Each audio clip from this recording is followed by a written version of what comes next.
soul, the soul of being, the soul of being, the divine spark of life.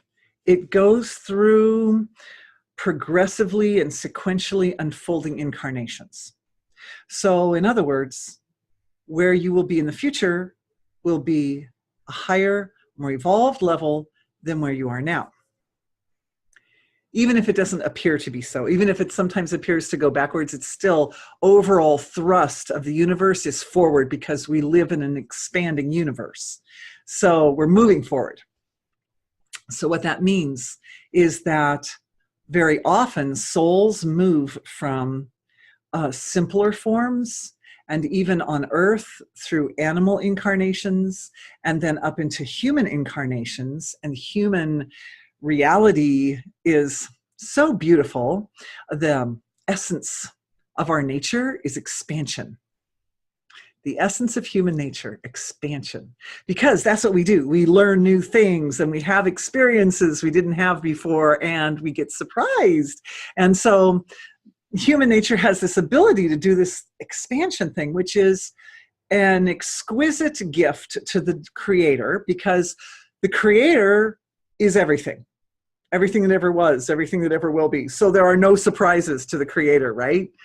Like, what's to learn if you know everything, if you are everything? There's nothing to learn, except if you make humans. Because if you make humans, humans get to learn things. They get to have that experience of, oh, and that's a cool experience for the creator. So that's what we're providing to the universe, is that experience of surprise and wonder and amazement. It's a fun experience, right? That's what we're doing here. However, the nature of this field of creation, this relative manifest field, is that it tends to be so rich, particularly because of the way our senses are made, that we tend to get a little bit caught in this field.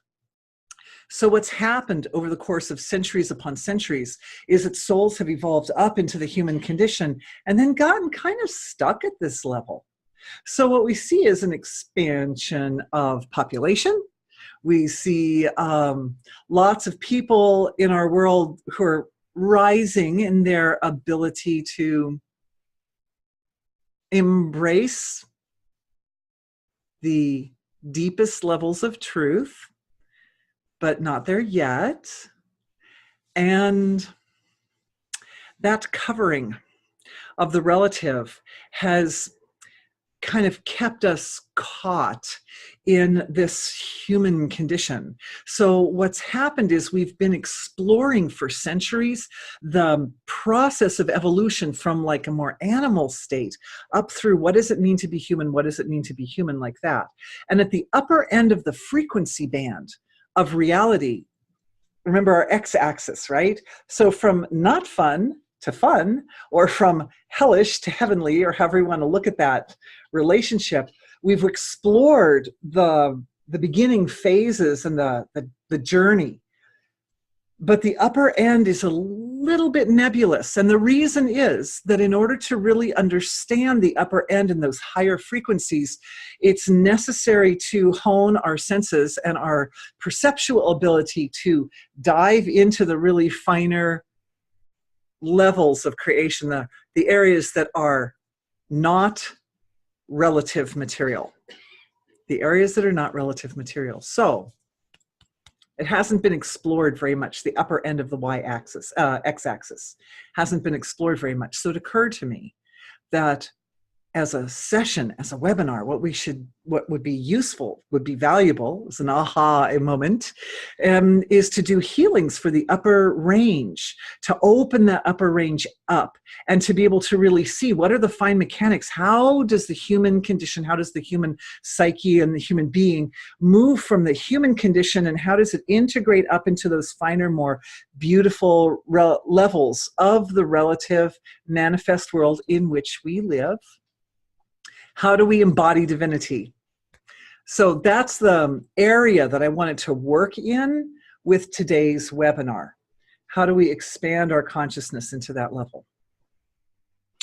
So the idea is, Oh, and also two, not one, but two emails came into me this week saying, thank you very much for everything you're offering, but could you stay off the rocket science and please give us fluffy cake? Not everybody is ready to be a rocket scientist, although I know some of you are. Anyway, but still. So I wanted to make this as fluffy as possible by orienting today's session toward the healings, and to give some practical exercises and different things that we can do to support refinement of perception, integration of totality in the field of consciousness,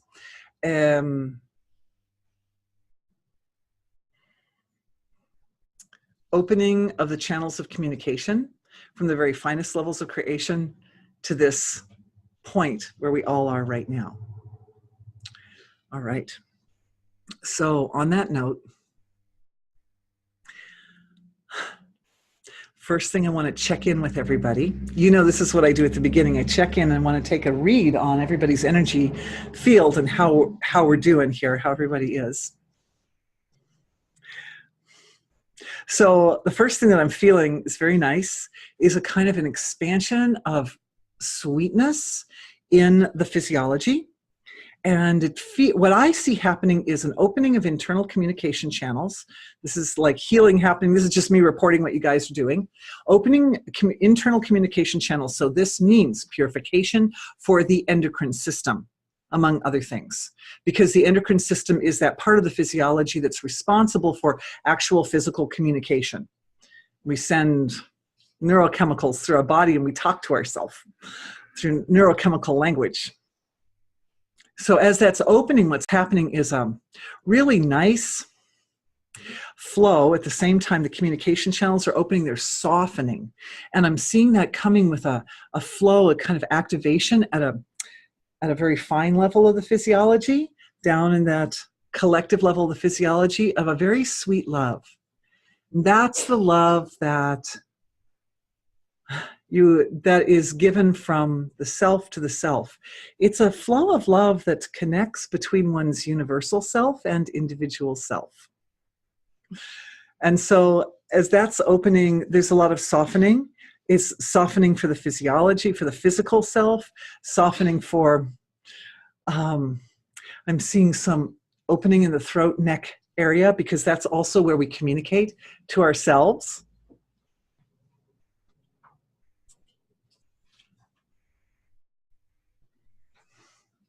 Thank you.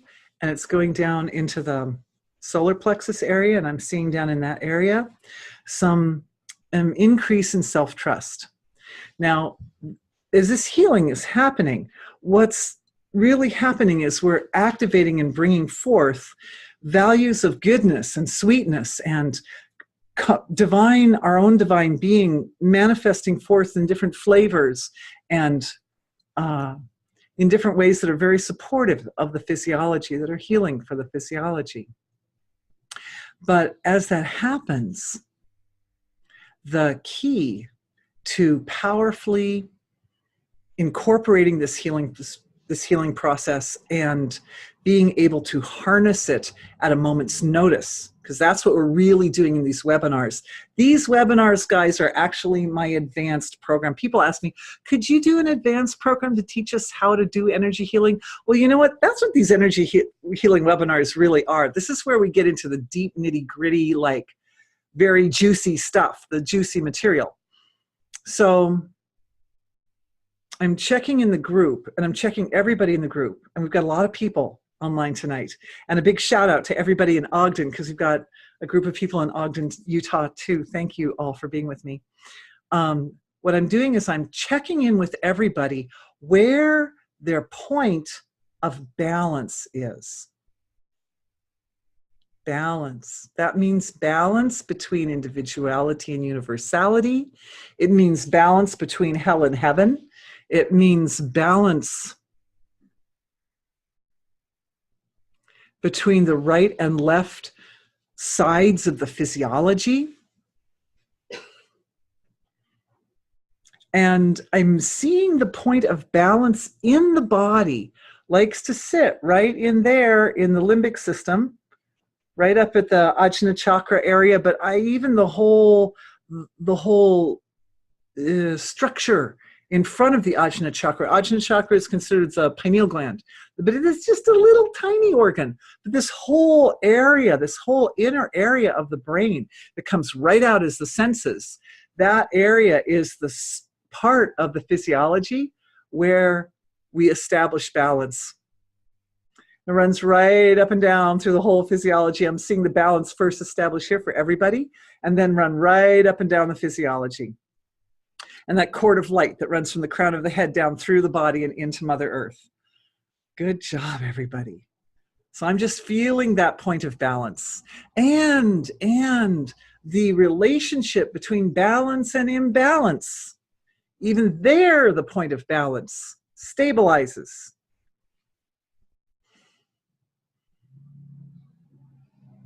And when I'm saying that, I'm feeling that value of balance. Everybody lights up in their point of balance, and then it like flushes through our group, and it's shooting out in every direction at the same time to the whole world. So this ability to condition ourselves to a point of balance puts us in a position to open up that balance to the whole creation. What's important about that is that being is balance. The unified field of all the laws of nature is considered to be a supersymmetric field. So when our own awareness has found its way into not identifying with the darkness and not identifying with the light, but finding that point in the middle where awareness can be in its wholeness and can also embrace the dark and the light and everything, then at that point we are integrating. We are integrating together with being. Being is a state of perfect balance, absolute supersymmetry. Very nice. And that condition is speaking to the physiology, right down the core of the physiology. Good job, everybody. This is what we do in energy healing, is we take our energy healing capabilities and turn them back on ourselves, right?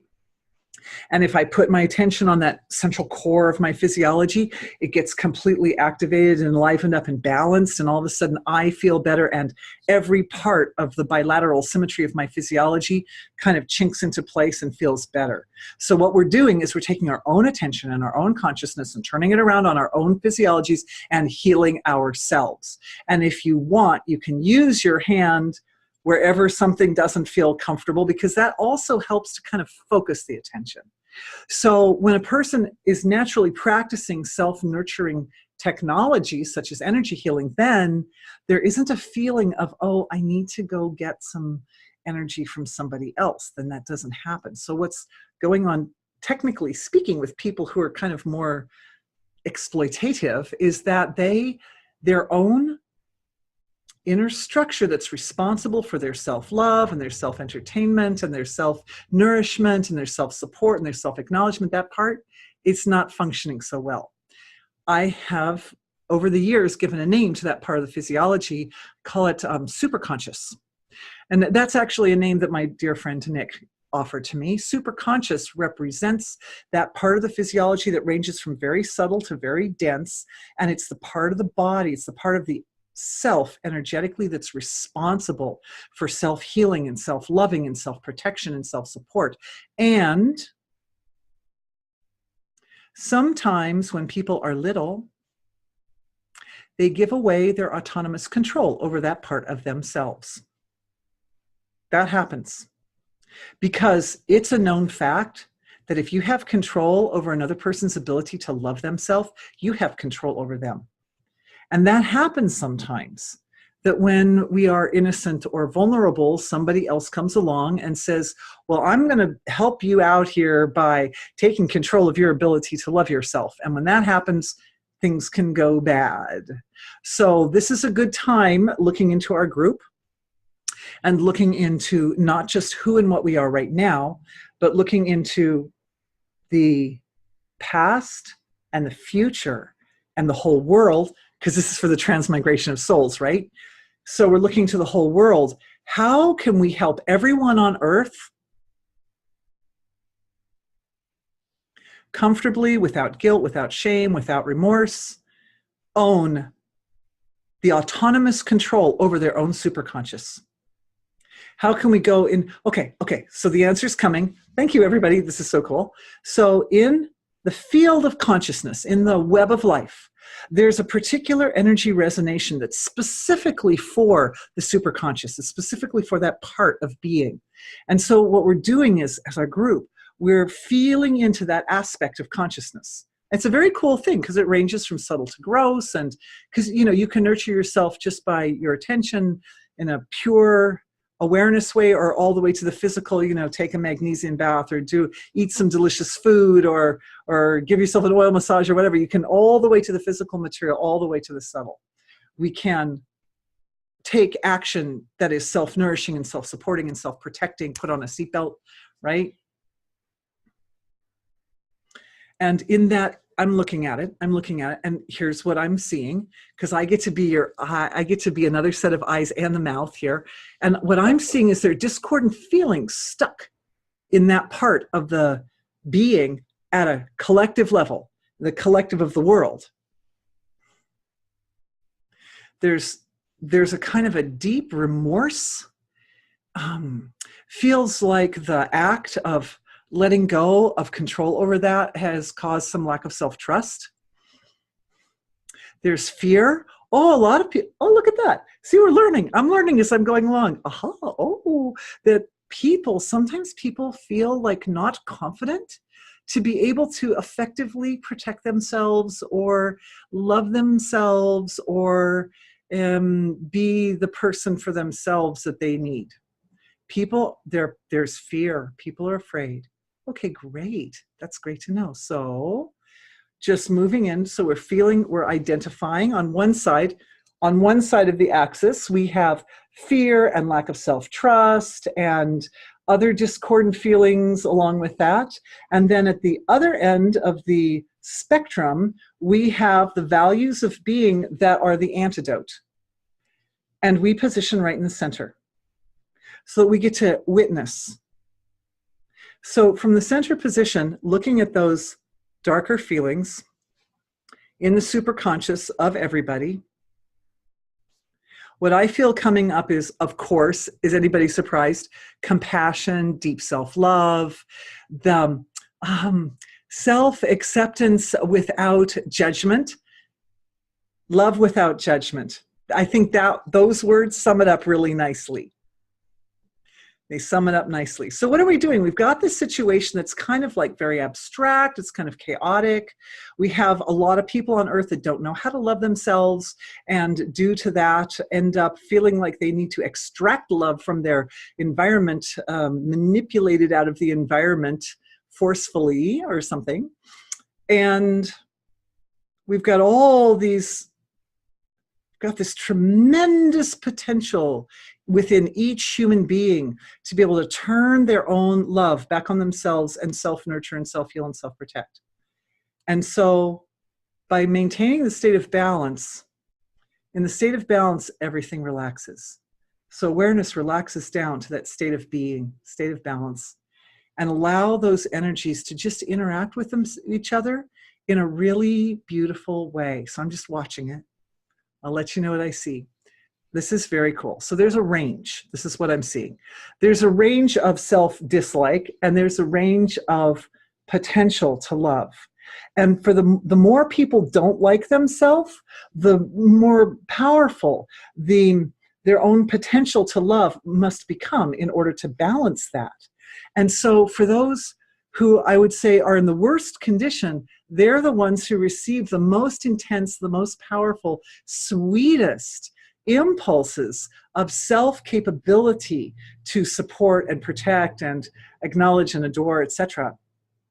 And when we look at that, what it's doing is it's stretching our capability, because we're right in the middle, right? When you're in the middle, you can stretch open and you can look at the whole range. Even if you're already really good at loving yourself and you've already got that part taken care of, we can stretch out, we can watch it as it goes through the collective. And it allows us, we're shining light. That's all we're doing. We're shining the light of consciousness into that upper register, into the upper range of what's potentially possible. And now everybody may be seeing this differently, and it kind of ties into another question here, but each one of us, our senses of perception are stronger in different areas. Some people are more visual, some people are more auditory, some people are more sensory, haptic, you could say, taste, smell. But whichever way your senses like to work best, what's happening is the very high frequencies are extremely luscious. They're extremely sumptuous, absolutely beautiful, delicious. If you hear the tones are very, very rich and high, like beautiful jazz chords resonating up in the angelic realms of creation, like that. You know, the kind of frequencies that we get in crystals. I've got a nice supply of crystals here. There's some eudolite. Isn't that beautiful? It's deep, man. It's deep. It's white on the inside and dark on the outside. It's beautiful.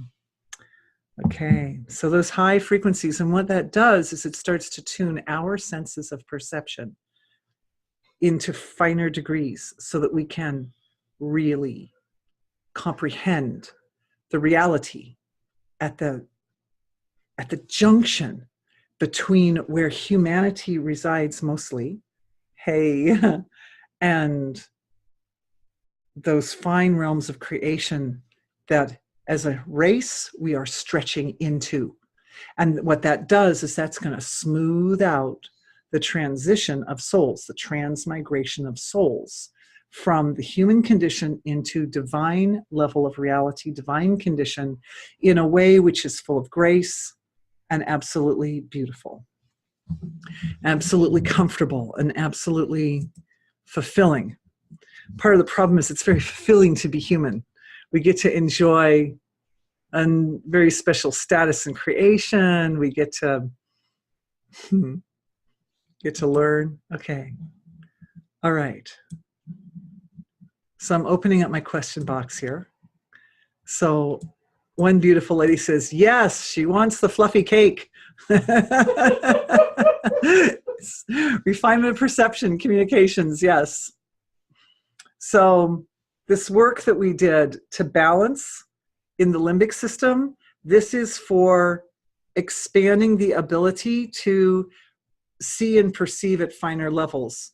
Also, I encourage everyone to use your nighttime to explore the range of perceptual experience.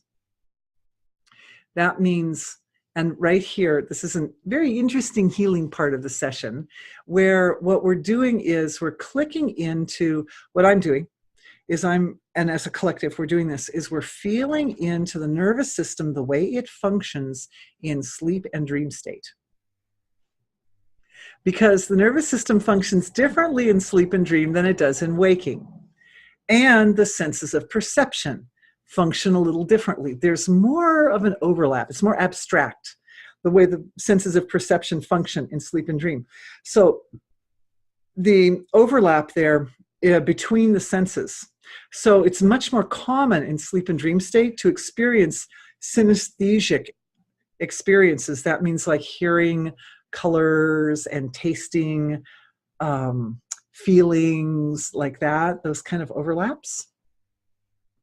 That's for everyone. And what we're doing is we're looking into the various sensory cortices in the brain and doing an activation for everybody. Our attention goes in and it wakes it up. And that waking up of the sensory cortices, all the different sensory perceptions unite in the inferior parietal cortex, which is kind of like the screen of the present moment where all the different sensory input comes together. So on that screen, what I'm doing, I'm just seeing you guys doing, I'm just reporting, what I'm seeing is the inferior parietal cortex is being offered like a flower, like a gift to your own divinity. We're folding the reality, particularly at an etheric level of the physiology. So you've got the physical inferior parietal cortex, and you've got the etheric inferior parietal cortex, and you've got all the subtle realities of the inferior parietal cortex, the screen of life. And that is being like washed. It's washing. The energy signature of it, the definition of it, is washing into the field of being. And what's very, very beautiful that I'm seeing happening for everyone is that as the reality of that part of the brain kind of washes into the field of being, it relaxes down into that state of perfect balance, into that state of silent source of creation.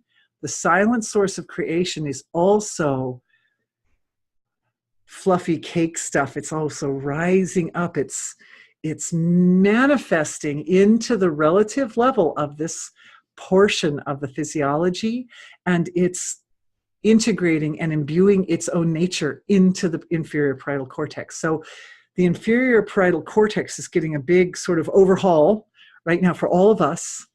And this is very exciting to me, because what I'm experiencing is a shift in perception for the entire collective of our healing group.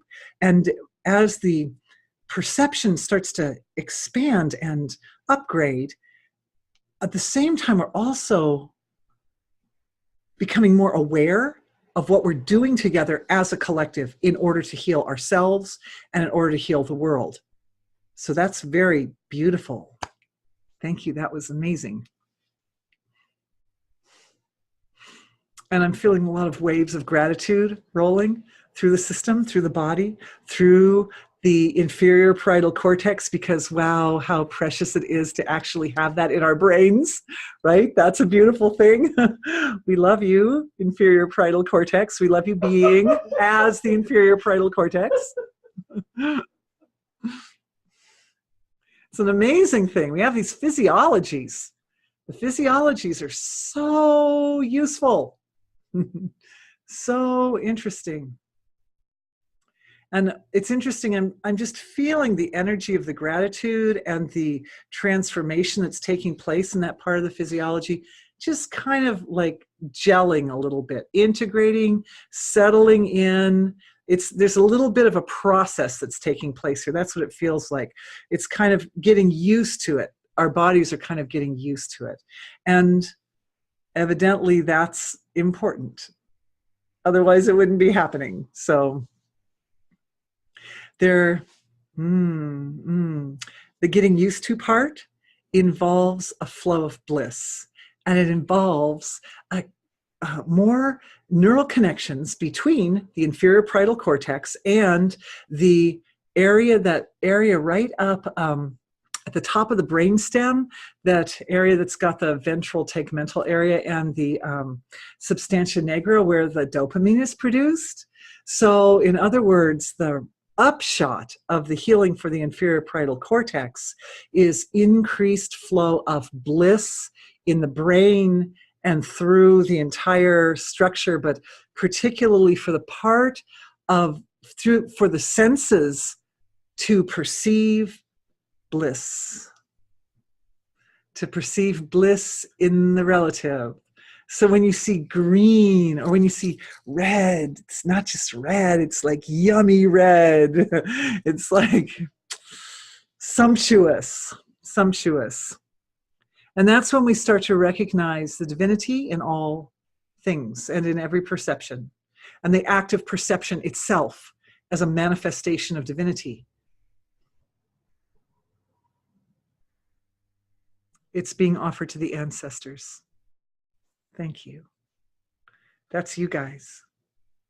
You're like, oh, that's what we're doing. And when we offer to the ancestors, what happens is it causes a transformation of our DNA, because that's where the ancestors hang out, right?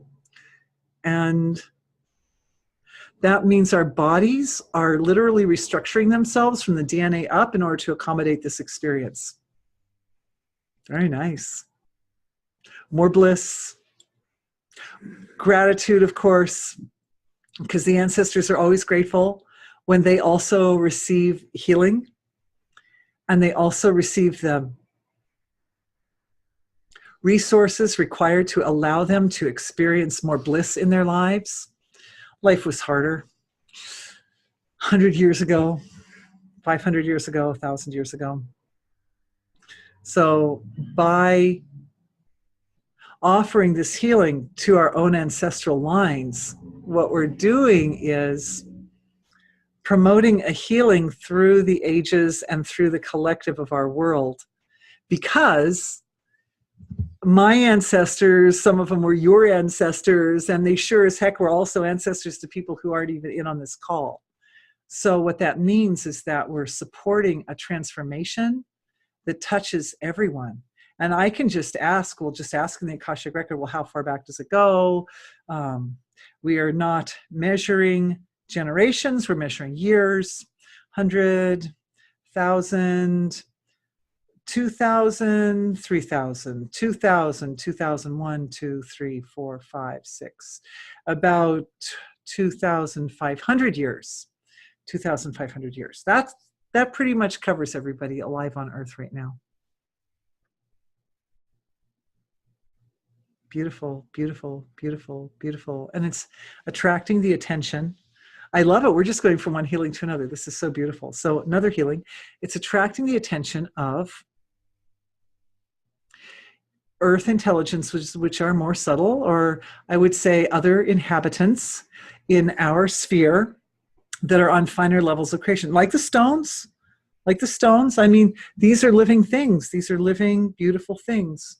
I don't know if you guys can see this stone. It has a pyramid inside the pyramid. Can you see that? They're living things. Their bodies don't change like ours do, but they're really profound and precious. So that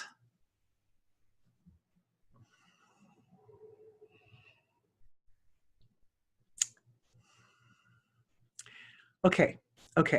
So what's happening is that on our Earth, there have been a lot of events and circumstances which have occurred that left people feeling not happy, because this is a learning field. So we tend to go back and forth between having a challenge present itself and then figuring out how we're going to overcome the challenge, and then coming into a better state of being. And then after a little bit in the better state, another challenge presents itself. And then we figure out how to overcome it.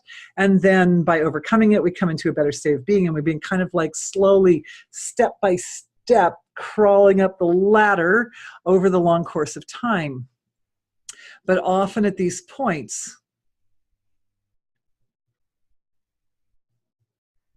there can also be discomfort and pain.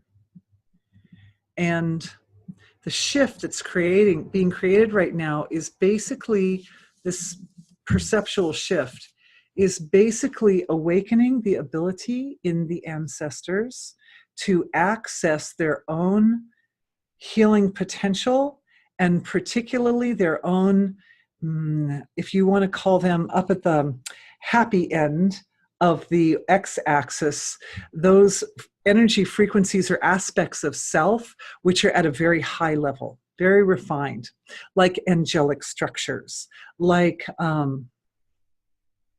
values of their eternal intelligence that have resources, information that's useful in specific situations in order to broaden understanding and support the ability to weather an uncomfortable experience more gracefully.